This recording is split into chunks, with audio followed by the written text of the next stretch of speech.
In June 2021, a major event in El Salvador's capital got Salvadorans talking. There was a press conference, a ribbon-cutting ceremony, the country's economy minister, camera flashes. The reason? The launch of an ATM. But it was no ordinary ATM. It's one that can be used to buy Bitcoin cryptocurrency.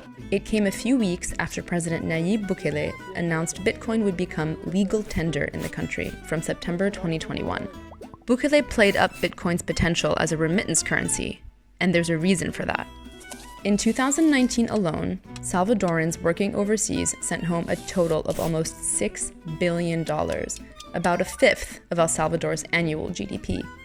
But with migrants around the world losing about $25 billion every year through remittance fees on traditional money transfers, could cryptocurrency help workers abroad, like Salvadorans, save money?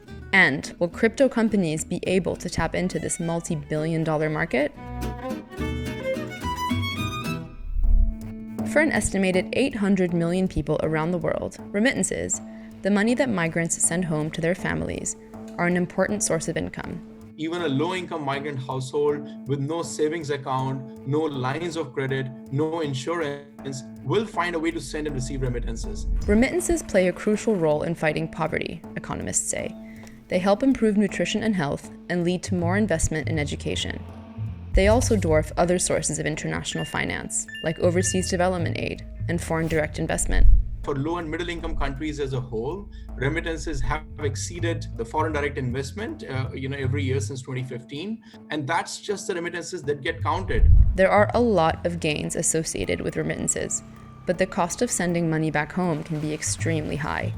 A Nigerian worker in London sending £100 in cash to Lagos via a big traditional money transfer firm, for example, would have to pay a transfer fee of about 5%, almost double the amount recommended by the UN, and it can be even higher elsewhere. If you're sending money from Zimbabwe to South Africa, you pay 25% of the money you're sending as fees. So within Africa, even sending money within Africa is a big problem. Fees aren't the only obstacle.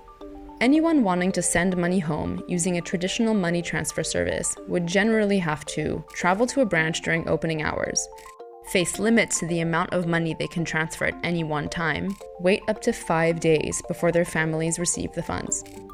As a result, many prefer to use informal channels. No one knows the extent, but one would not be surprised if they're actually bigger than the formal remittances themselves. Capturing some of the cash that travelers stuffed into pockets, clothes, and bags is crucial. If all the remittances flowing into a country would get counted, then developing countries could really improve their forex reserves. They can strengthen their financial stability efforts. But ultimately, people rely on these informal methods because they are proven to work. And finance experts say that in order to try and capture some of the money stranded in the informal economy, access and use of formal money transfers needs to change. Over the past decade, money transfers have turned digital, from payment apps to online transfers. Now, crypto users and companies are also entering the multi-billion-dollar remittance market. I made my first kind of remittance transfer as a test in 2020. Jeremy, who's Lebanese American, regularly sends Bitcoin to his cousin in Lebanon, a country in a deep economic crisis where remittance inflows made up more than 18% of the country's GDP in 2020. In Ghana, Elijah, who runs a YouTube channel on all things crypto and is known as Crypto Guy, says that one of the biggest queries that he gets from his followers is about how to exchange cryptocurrency into Ghanaian cedi, the national currency. Since I'm in crypto and a couple of people probably don't really understand the crypto space properly, people from abroad will call you and tell you, I want to send money to a friend down here, I want to send money to a family member down here. So how do crypto remittances work? It varies, but in general, for you to get those Bitcoins on your side, you'd have to exchange your local currency into Bitcoin. And for me to use that Bitcoin in my economy, I would need to exchange that Bitcoin into local currencies. To do that, people will need a Bitcoin address. Just like how we have bank account numbers, for cryptocurrency or for Bitcoin, we have Bitcoin addresses. And a cryptocurrency wallet, a digital space where people keep their cryptocurrency. Once you're all set up and you've purchased some currency, you can then go to any of the P2P platforms and then sell the Bitcoin for your local currency. P2P platforms are peer-to-peer sites where cryptocurrency can be traded for local currency. Jeremy, for example, found his first buyer on Telegram.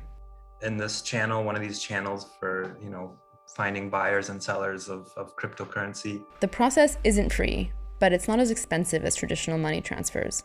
The more people that are using the network, the more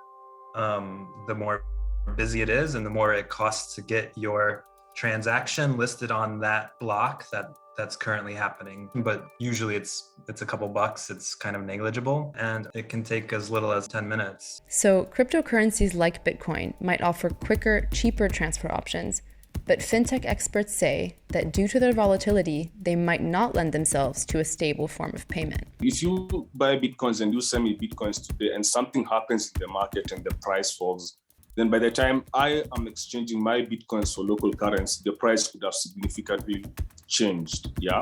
To overcome the wild price swings that have made Bitcoin and other cryptocurrencies impractical for payments, a different kind of cryptocurrency has emerged over the past few years: stablecoins.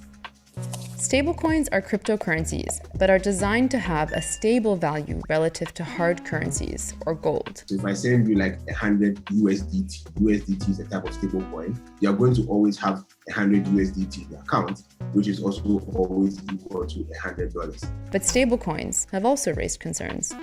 The regulators like the Federal Reserve are worried because these stablecoins are sort of using the financial system to bootstrap themselves, but then they're allowing people to sort of move money and value across the world without identifying themselves. Cryptocurrency's potential for anonymous transactions is a concern for regulators, who worry it can facilitate money laundering, financial crime, and extremist groups. Many crypto companies have boosted compliance steps, such as requesting user ID, but regulation is still patchy. And there's another hurdle. Globally, almost 1.7 billion people remain unbanked and largely operate in cash. Reaching them with financial services does require more than just having an e-money or a cryptocurrency or stable coin or any new unit of account that actually competes with the domestic or fiat currencies. It does require this last mile distribution networks at remittance sending and receiving end, and the effective liquidity to bridge the gap between the digital and the cash economies. It's estimated that currently less than 1% of the volume of global cross-border remittances are currently in cryptocurrency. Will crypto remittances ever take off? People might embrace innovation if it's a new entertainment app or a ride-hailing service. They are much less inclined to embrace innovation when mom's rent money is on the line. So necessary as the process fixes may be, none of them will matter unless they do see real value in embracing that change.